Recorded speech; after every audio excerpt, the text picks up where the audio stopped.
Alright guys, so I want to talk to you about one of the biggest myths going on in this high-fat, ketogenic, and carnivore lifestyle. And this idea came into my head because I had an interview today, another podcast, where the guy was asking me what is the biggest myth when it comes to these diets. And I said very quickly, calories! That's the myth, that people keep believing in this idea of calories in and calories out. Okay?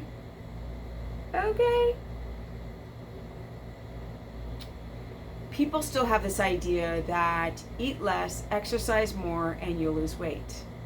They have no concept of the endocrine system, which is the thing, right? Hormones. That's why you either gain weight or lose weight. It's so important to understand. Now, the main ones you want to consider as far as your hormones go when doing anything that's ketogenic, meaning keto omnivore or carnivore, is, let's break it down. We want to be careful for our thyroid gland and the thyroid hormones, T3 and T4. We also want to be very, very careful for our cortisol within our adrenal system hormone. We also want to be careful for our reproductive hormones, the estrogen, the three estrogens, progesterone, and testosterone. Because these hormones are, and an insulin, and the pancreas when it comes, and the liver when it comes to insulin. Those are the ones, those are my jam right there. And we have other hormones, but those are the ones that I'm like, Now, when it comes to having a thyroid issue, if your body's not getting enough T3 into the cells, then your fat burning metabolism and hair growth and warmth to the extremities, nice oil and sebaceous glands, being able to poop, that goes bye. Now, you may not tick box all of those symptoms, but you'll tick box the ones that matter, like hair shedding, constipation.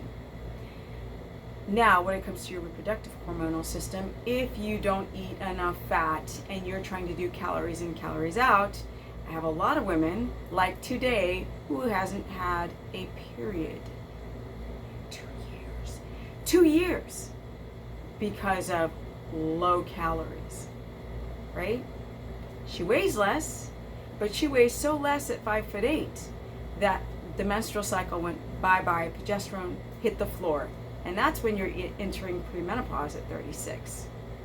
Because you're not eating enough fat to get into ketosis because you're worried about calories, right? Well, in terms of this woman, her situation wasn't so much about weight loss, it was about histamine, and she was having a problem eating foods, and then boom, her period left because she was not simply eating enough food, which in other people's terms of eat less and you weigh less, but you also get skinny fat. You don't get lean and mean and all this kind of stuff because you've compromised your endocrine system.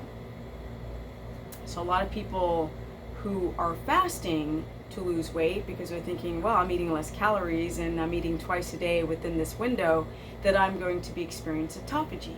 But then I'll look at them dead in the face and they've got dark circles under the eyes, they've got crepey skin on certain parts of their body, they're getting flabby, they're starting to hold fat around the middle, because when the body doesn't get gasoline to drive the car, it will rob from another part, which is amino acids through gluconeogenesis, which that term people don't seem to understand. Your body goes through gluconeogenesis to have enough blood sugar for your red blood cells, right? Just enough. But when you tip over and you're constantly relying on your adrenal system to fuel your body, it's going to take protein and store fat, and you're going to have this estrogenic effect, which it's because it's going to compromise your reproductive hormones, and now progesterone's hit the floor, you become estrogen dominant, and now your fat cells are making estrone, and it becomes a cycle that's vicious.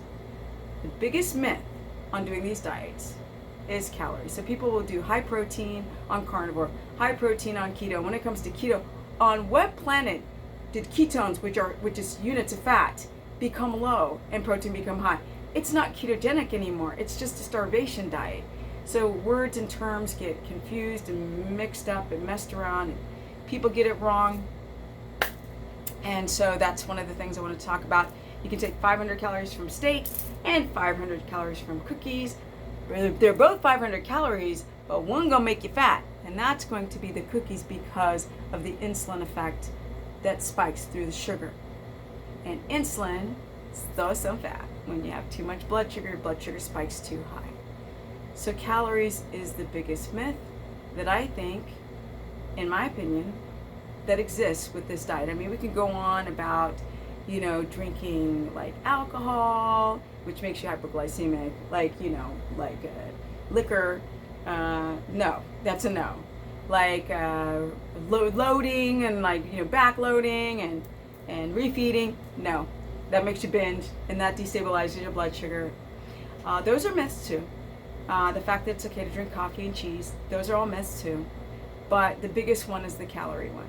So I hope that clears it up.